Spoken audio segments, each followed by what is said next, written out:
estreita sim. Porém, ao acabar junto de mim, você vai entender porque é bom servir. Eu tenho certeza que já essa música trabalhou o coração de muitos. Mas duas coisas: não fique com medo, porque o chamado é para todos, e também não tire o corpo, porque o chamado não é somente para quem o Senhor está chamando para a vocação sacerdotal, religiosa, para uma comunidade consagrada. Não, o Senhor está chamando literalmente a todos. Para que você entenda bem, eu vou começar bem lá atrás. Você conhece a história de Abraão. Deus chamou Abraão, mandou que ele deixasse a sua terra e os seus parentes, e fosse para uma terra nova, desconhecida para ele, para começar tudo de novo, desde o comecinho. E Abraão vai, deixa a sua terra, deixa seus pais, leva a sua esposa Sara, que era estéril, e Deus insistindo com ele, que ele lhe daria uma geração numerosíssima. Veja quanta fé, uma terra nova, longe dos seus pais, dos seus parentes, Deus dizendo que ele vai ter uma grande geração, somente que a sua esposa é estéril. Sara até então não tinha tido filhos. Claro, Abraão acreditava que Deus podia mudar todas as coisas, e é por isso que ele vai, é por isso que ele obedece, e Deus começa a insistir que lhe daria uma grande geração. E deixa eu dizer, Deus até brinca, no melhor sentido da palavra, com Abraão. Um dia Deus o leva, numa noite estrelada, e os céus daquela região estão salpicados de estrelas, estrelas em número infinito, e Deus faz com que Abraão fique olhando para as estrelas.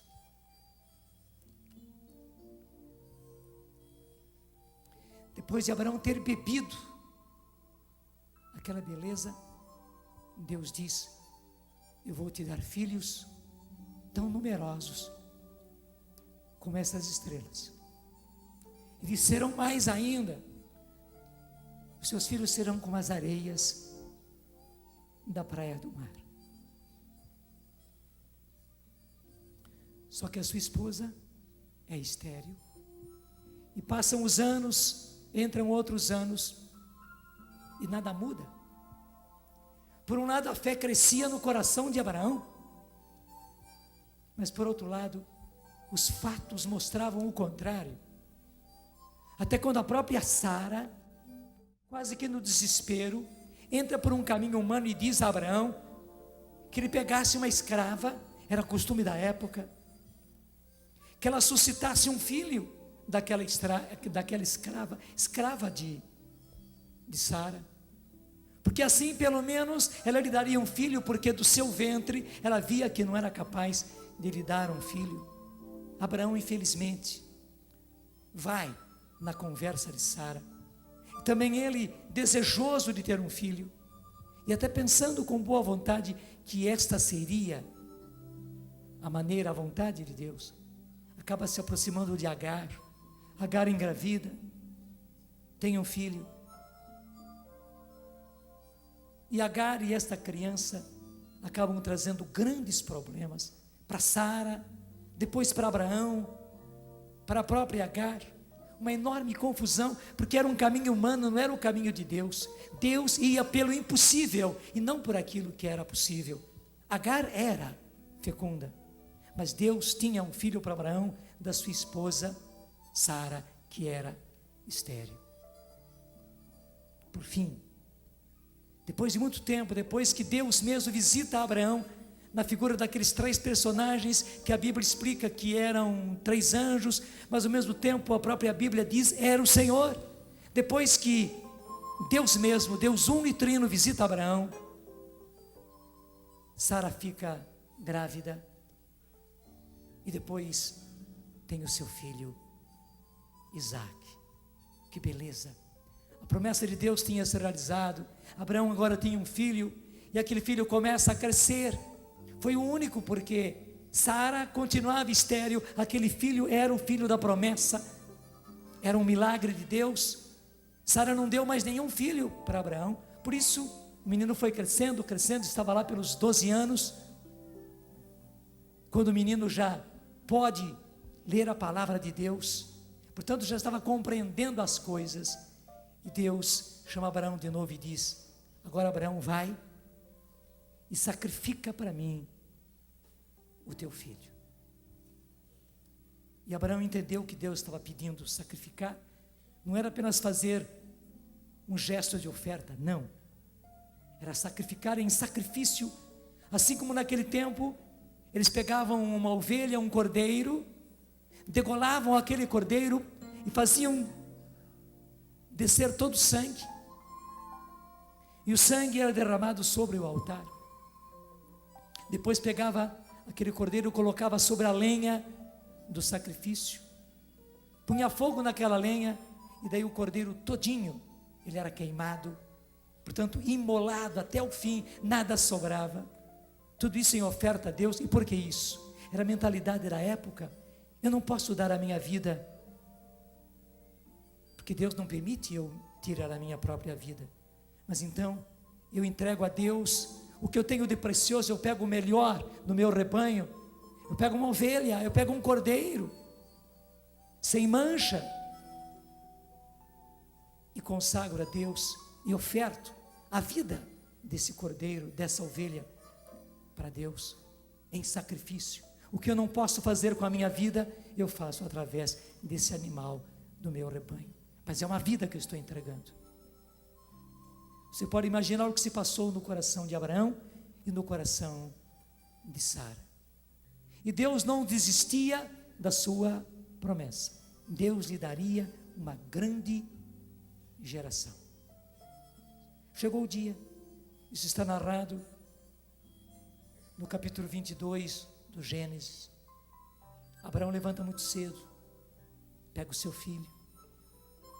Eles pegam a lenha para o sacrifício, pegam um cutelo, aquela faca muito pontiaguda, pegam também a pedra de atritar para tirar fogo daquela pedra. Levam tudo que era necessário para um sacrifício e começam a subir o Monte Moriá, que é o próprio monte de Jerusalém, o Monte Calvário, o próprio monte Sião, Monte Sião, é o próprio monte Jerusalém. Jerusalém e Sião é a mesma palavra. Moriá é este monte. Estão subindo, e o menino muito esperto, já tinha 12 anos, diz ao pai: pai, está aqui a lenha, está aqui a pedra para fazer o fogo, está aqui o cutelo para matar a vítima. Mas preste atenção à pergunta: onde está o cordeiro? Aquela palavra soa no ouvido de Abraão: onde está o cordeiro? Quem é o cordeiro? Onde é que ele está? E Abraão não tem a resposta. A resposta de Abraão é essa: Deus proverá, meu filho. Ele segura o pranto, ele se afasta um pouquinho para que o filho não visse a sua emoção, mas aquilo fica soando no ouvido e no coração de Abraão: onde está o cordeiro? Onde está o cordeiro? E a palavra de Abraão também ressoando no ar, nos seus ouvidos, no seu coração: Deus proverá, meu filho, Deus proverá, meu filho. Quando chega no alto do monte, Abraão faz tudo o que tem que fazer. Eles pegam pedras, Isaac, seu filho, ajuda, constrói o altar com pedras. Depois pegam a lenha que já veio cortadinha, preparam em cima do altar, pegam a pedra para tirar fogo. O cutelo já está ali ao lado.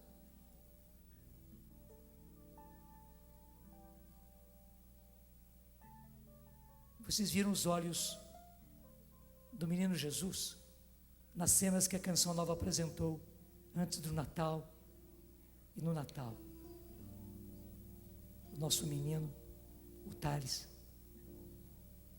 aqueles olhos muito grandes, muito arregalados, muito expressivos.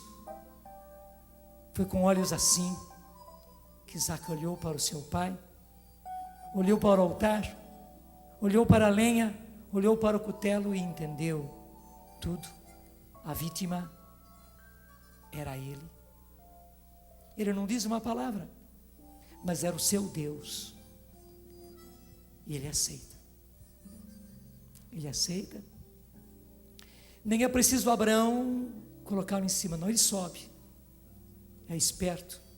Subiu pelas pedras em cima do altar. Imagina essa cena. O menino subindo sobre o altar. Ele se põe sobre a lenha e põe os seus braços e as suas mãos para Abraão amarrar, como era costume. E Abraão chega a amarrar com cordas as mãos do seu filho, porque embora Isaac houvesse aceitado, ele mesmo tem receio de na hora ele não ter coragem. Então ele dá os braços para serem amarrados. Abraão, na última emoção, vê o seu filho, se põe nas costas dele. Ele pega o cutelo, está pronto para desfechar o golpe, quando Deus se faz ouvir, e Deus grita para ele: Abraão, Abraão, para. Agora eu sei que tu me amas, tu acreditas em mim, e não me negaste nada, nem mesmo o teu filho, nem mesmo o teu filho, o teu único. Eis que as minhas promessas hão de se cumprir. E naquela hora, tanto Abraão como Isaac vêm, preso nos espinheiros, um cordeiro.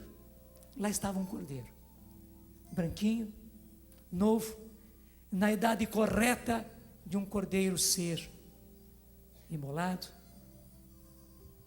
Abraão desamara o seu filho, Isaac desce de cima do altar, ele mesmo vai, ele pega o cordeiro. Você pode imaginar essa cena de Isaac abraçando o cordeiro que devia ser ele. Ele traz o cordeiro, ele e o pai imolam, colocam no altar, o cordeiro é imolado. Mas tanto no coração de Isaac, como no coração de Abraão, ficou aquela pergunta que Isaac fez: onde está o cordeiro? Porque os dois entenderam que na verdade era preciso que um filho fosse sacrificado. Deus substitui na hora, porque Abraão precisava de uma descendência, mas na verdade era um filho que precisava ser imolado para a salvação de todos os irmãos. Abraão levou seu filho até o altar. Isaac subiu até sobre o altar, mas Deus ainda não quis o sacrifício dele. Deus o substituiu com um cordeiro.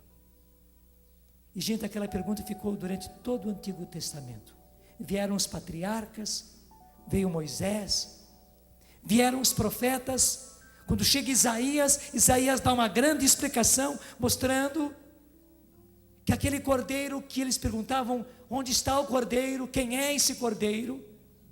Ele diz que esse cordeiro era o filho sofredor, era o servo sofredor, que daria a sua vida, que seria ele imolado, que ele seria estraçalhado, o seu corpo ficaria desfigurado, o seu rosto ficaria sem feições, como aqueles diante dos quais a gente não tem a coragem de olhar, tão hediondo está. Então cobre os olhos com o braço para não ver. E os profetas ficam esperando. até chegar João o Batista. E nós chegamos ao Evangelho de hoje. Quando Jesus passa, João arregala os olhos. E veja, ele já conhecia Jesus, porque Jesus era seu primo. Jesus já tinha sido batizado por João no Jordão. Então, na verdade, João já está sabendo de tudo. Mas uma coisa que o Pai revela a João naquele momento, é por isso que João fixa os olhos em Jesus, e daí o próprio Espírito Santo põe as palavras nos lábios de João. Ele aponta o dedo e diz: este é o Cordeiro, este é o Cordeiro, este é o Cordeiro que tira o pecado do mundo. Não é a mim, é a Ele que vocês precisam seguir. E foi tão forte que os discípulos de João ficaram atordoados, porque eles seguiram João até aquele momento, mas agora João está dizendo, ele é o Cordeiro. Gente, para o povo judeu aquilo era fortíssimo. Durante todo o Antigo Testamento, eles ficaram esperando desde Isaac. Quem era o Cordeiro? Quem era o Cordeiro? Quando é que chegaria o Cordeiro? Como é que eles reconheceriam o Cordeiro de Deus que tira o pecado do mundo, capaz de tirar o pecado do mundo?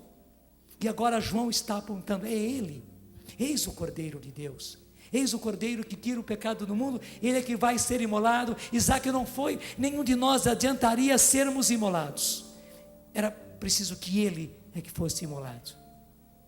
Ele que não é apenas filho do homem, Ele é também o Filho de Deus, e que se fez filho do homem, Ele está aqui, para ser imolado, para ser sacrificado, para tirar o pecado do mundo. E você sabe tudo aquilo que Jesus fez. Você sabe da beleza que Jesus fez, e você sabe o que se passou no coração do Pai.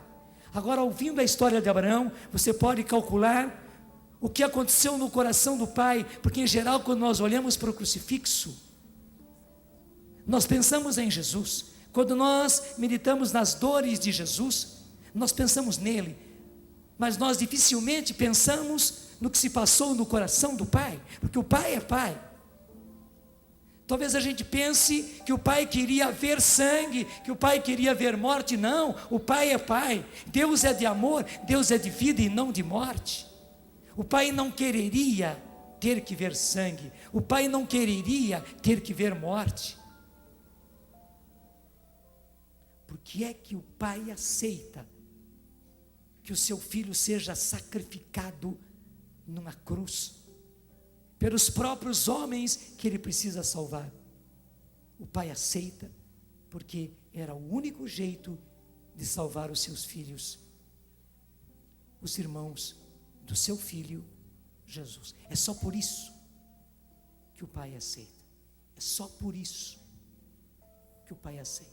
Você pode imaginar a dor do coração do Pai. Eu não sei se a dor foi maior do Filho de Jesus, ou se a dor foi a dor do Pai. O Filho sofreu também na carne, sofreu nos seus membros, mas o Pai sofreu no coração, sofreu na alma, sofreu no espírito. Você pode imaginar todo o sofrimento do Pai para a minha salvação, para a sua salvação. Nós vimos na leitura do meio, na segunda leitura de hoje, São Paulo dizendo, alguém pagou o preço do vosso resgate.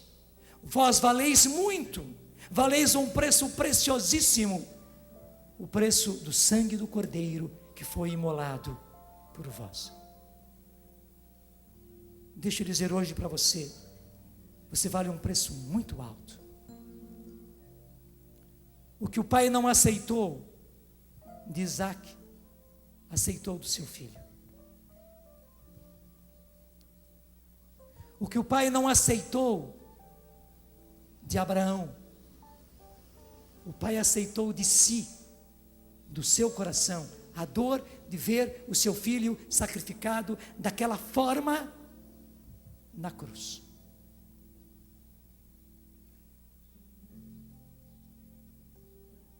Esse foi o preço do seu resgate.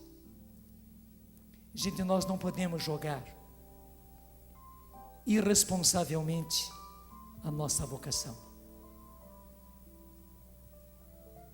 Você não pode jogar irresponsavelmente a sua salvação.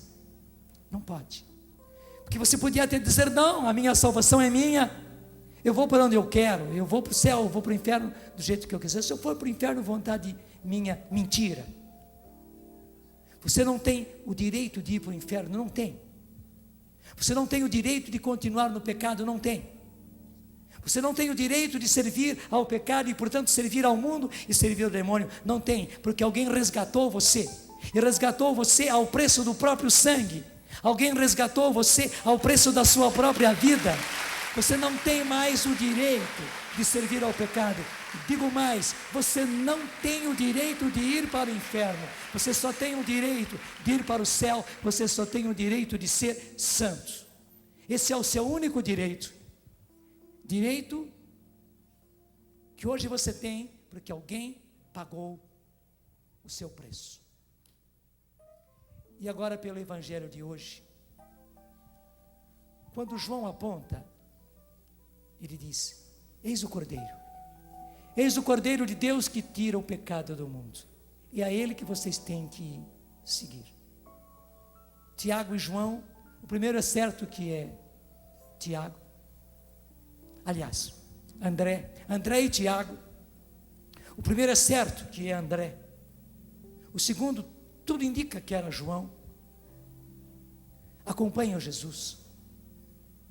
Mas logo em seguida, André, antes de falar com qualquer outro, vai falar com seu irmão Simão, que não era fácil, e diz: nós encontramos o Messias, nós encontramos aquele de quem falaram os profetas, aquele de quem João falou. Ele é o Cordeiro de Deus, ele é o que tira o pecado do mundo. E André leva Simão até Jesus, e você viu a cena. Jesus fixa os olhos em Simão e diz: tu és Simão. Simão, você sabe o que quer dizer caniço, agitado pelo vento? Daqui para frente serás Quefas, que quer dizer pedra. Tu serás rochedo, tu serás rocha firme. E depois Jesus vai dizer: porque sobre esta pedra que és tu, Simão, eu edificarei a minha igreja. Veja a quem André segue, a quem João segue, a quem Simão, depois Pedro segue, a quem Filipe vai seguir, a quem cada um deles vai seguir. Mateus, Tiago, não era um qualquer. Eles seguiram o Cordeiro de Deus que tira o pecado do mundo. Veja, nem simplesmente seguiram o Messias, nem simplesmente seguiram o Salvador, nem simplesmente seguiram o Filho de Deus, não, eles seguiram o Cordeiro que tira o pecado do mundo. E Cordeiro já está indicando que foi imolado, que deu a vida, que deu sangue. É para isso que você é chamado, para seguir o Cordeiro que tira o pecado do mundo. E por quê? Pela mesma causa pela qual Deus quis que Abraão imolasse o seu filho, pela mesma causa pela qual Deus quis que Isaac desse a sua vida, pela mesma causa pela qual o pai aceitou, o pai quis que o seu filho viesse, se fizesse homem, fosse até a cruz e morresse imolado, pela mesma causa que você dê a vida pelos seus irmãos. Portanto, meu irmão, minha irmã, não se trata simplesmente de seguir uma vocação. Se trata de seguir a vocação de dar a vida. Volta para trás, volta lá no começo.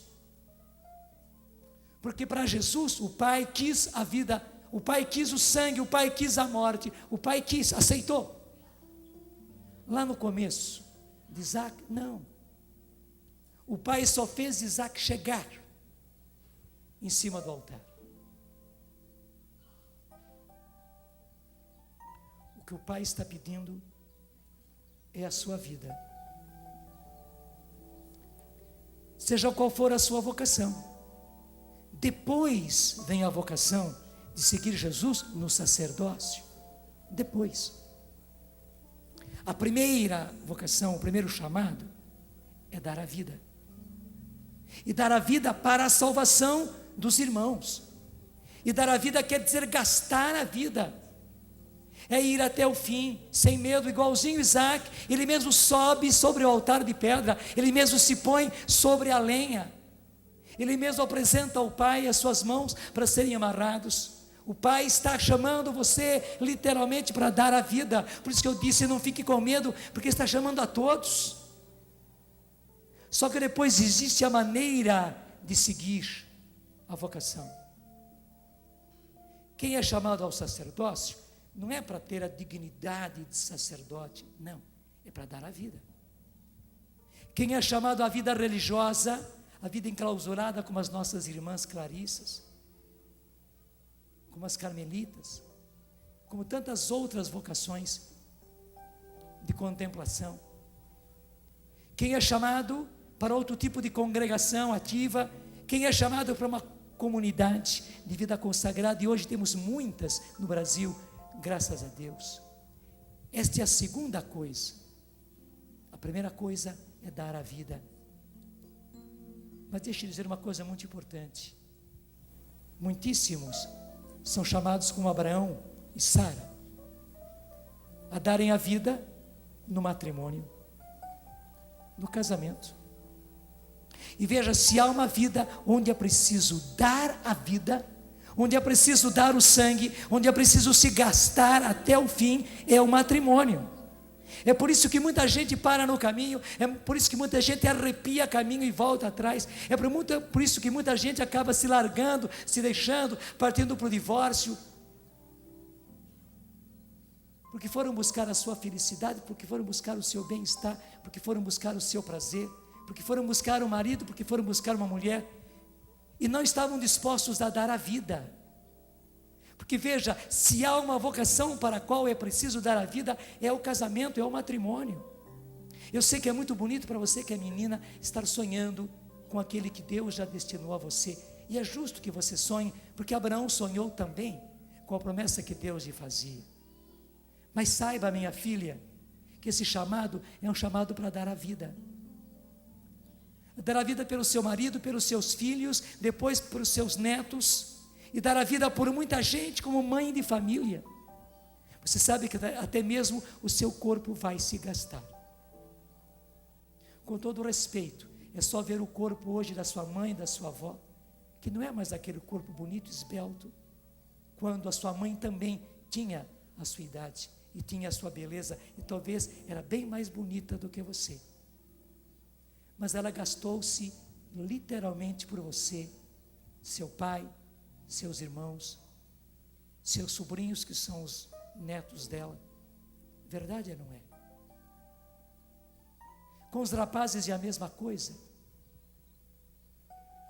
Você não está apenas em busca de uma mulher, você está sendo chamado para dar a vida. E todos nós, casados e solteiros, consagrados numa congregação ou numa comunidade, seguindo ao Senhor no sacerdócio, todos nós somos chamados a dar a vida pelos nossos irmãos, gastarmos. Gente, a minha maneira de me gastar é esta, é sendo o que eu sou, é sendo padre como eu sou, é estando na Canção Nova. Eu repito várias vezes esta mesma cena, e eu acho que eu não vou me cansar de repetir isto. Está aqui essa vela, ela já está gastadinha, coitadinha dela. Tem muita lágrima ainda para cair, muita. Ela vai se gastando até o fim. Como meu pai Dom Bosco, que não morreu de nenhuma doença, o próprio médico atestou que ele gastou todas as suas energias, ele não tinha mais energia para se gastar. E agora em 1981, quando se abriu o túmulo de Santo Antônio, também os irmãos franciscanos perguntavam do que foi que Antônio morreu, porque Antônio morreu com 36 anos, Será que ele se descuidou da saúde? Será que os irmãos franciscanos daquela época não tiveram cabeça e não cuidaram da saúde dele? Ele, um santo, um sábio, como ele foi, doutor da igreja, ter morrido com 36 anos. De que é que Antônio morreu? Perguntavam os franciscanos. Exames que hoje existem, que naquele tempo não existiam, exames dos ossos, mostraram que também Antônio, como meu pai Dom Bosco, não morreu de nenhuma doença. Antônio gastou-se totalmente. Ele gastou todas as suas energias. Não apenas Antônio tinha calo ósseo nos joelhos, não era calo fora do joelho, não, era calo ósseo no osso, nos ossos dos joelhos.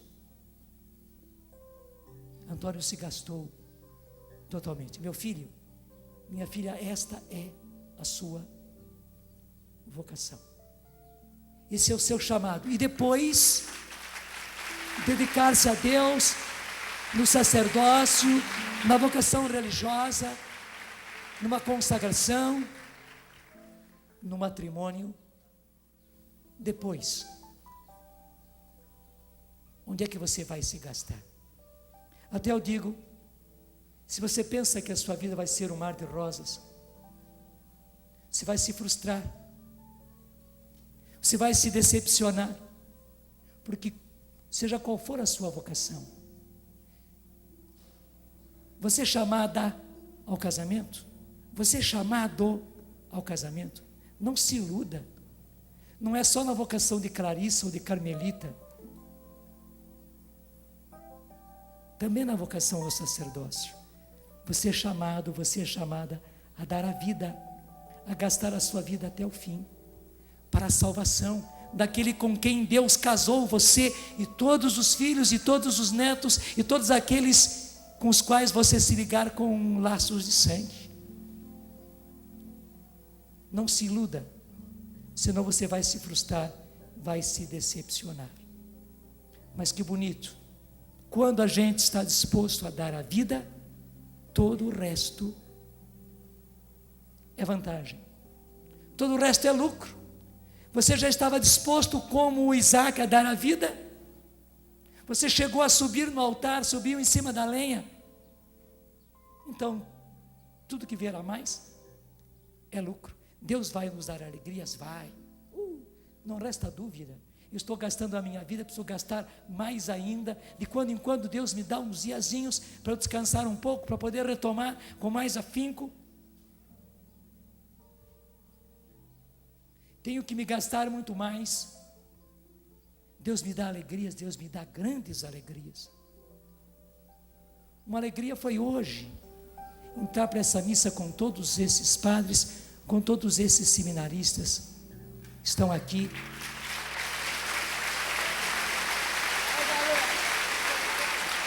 Deixa eu dizer, obrigado, mas tem todos os outros consagrados que vocês conhecem e conheceram nas barracas, que são igualmente consagrados, que são igualmente chamados a dar a vida, a dar a vida, a dar a vida, e é preciso dar a vida. Estão vendo a beleza dessas meninas traduzirem? Inclusive ela não me larga, eu viro para lá, ela vai atrás, e veja justamente a efusão, o entusiasmo com que ela faz isso. Mas isso é evangelizar. Isso é evangelizar. Isso é evangelizar.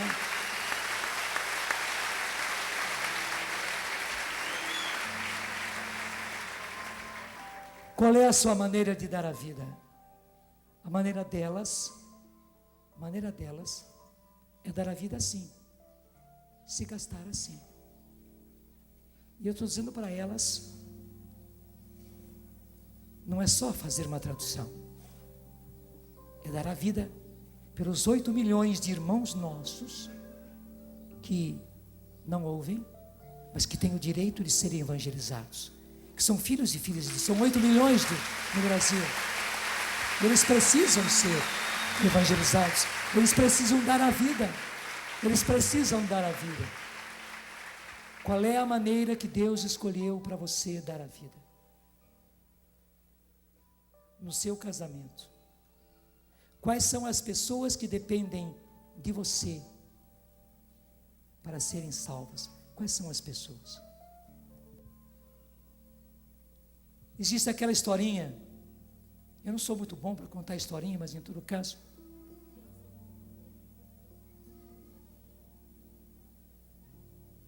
a galinha e o porquinho resolveram naquele dia tomar um café juntos. E foram buscar uma lanchonete, uma boa lanchonete, né? Não como a nossa aqui, uma lanchonete mesmo, né? Quando chegaram lá, pediram o cardápio e viram que para café da manhã tinha ovos estrelados com bacon. A galinha fez o maior fuá, né? A galinha começou a cacarejar e tal, que o prato era ovos estrelados com bacon. Mas o porquinho ficou triste, abaixou a cabeça. E a galinha, vamos lá, porquinho, vamos lá, tomar esse café gostoso. Eu vou comer bacon e você vai tomar ovos.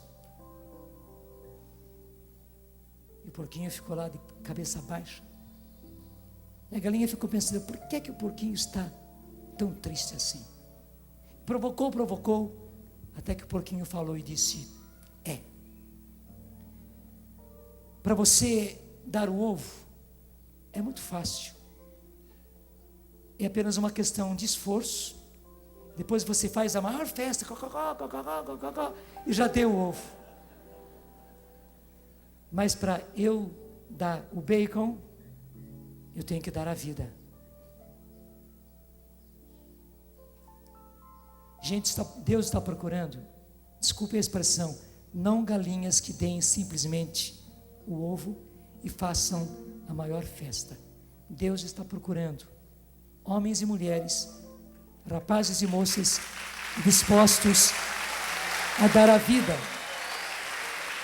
a dar a vida, a dar a vida. Vem me seguir, que eu caminho junto com você ao fim.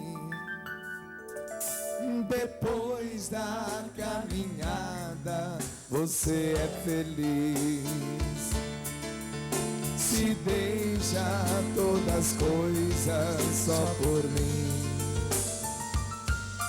Por mim, vem me seguir, que o meu caminho é o da porta estreita, sim. É o da porta estreita, é dar a vida. Porém, ao acabar junto de mim, você vai entender porque é bom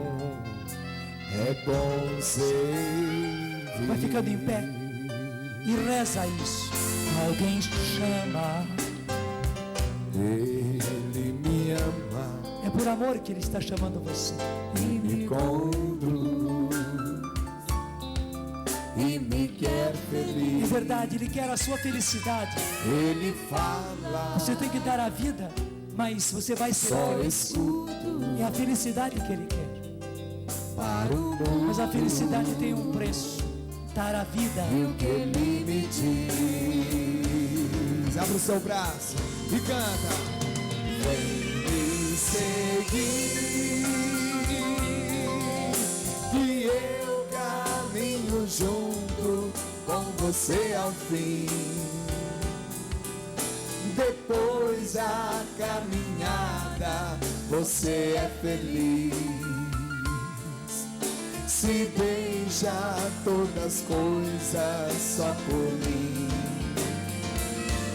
Por mim, vem me seguir, que o meu caminho é o da porta estreita, sim. Porém, ao acabar junto de mim, você vai entender porque é bom é bom ser. Deixa eu falar olhando nos seus olhos. Ele quer uma resposta todo dia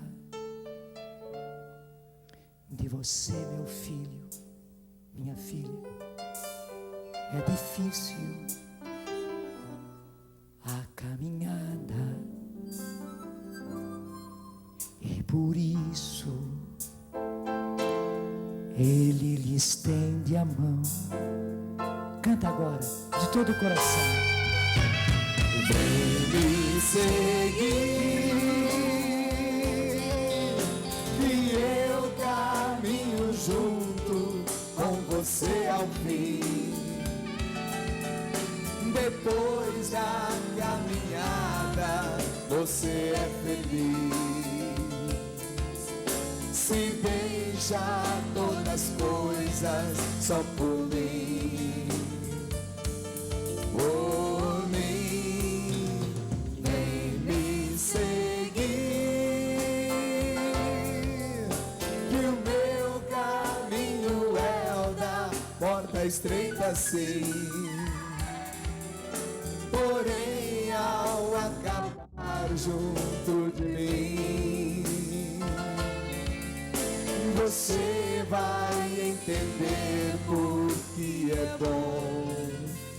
bom servir. Então agora dê a sua resposta ao Senhor. Então você pode se recolher, você pode até mesmo fechar os olhos e vai respondendo agora você para o Senhor. Qual é a sua resposta? Qual a vocação? É um segundo ponto. O primeiro chamado é o chamado de dar a vida. Tudo mais é lucro.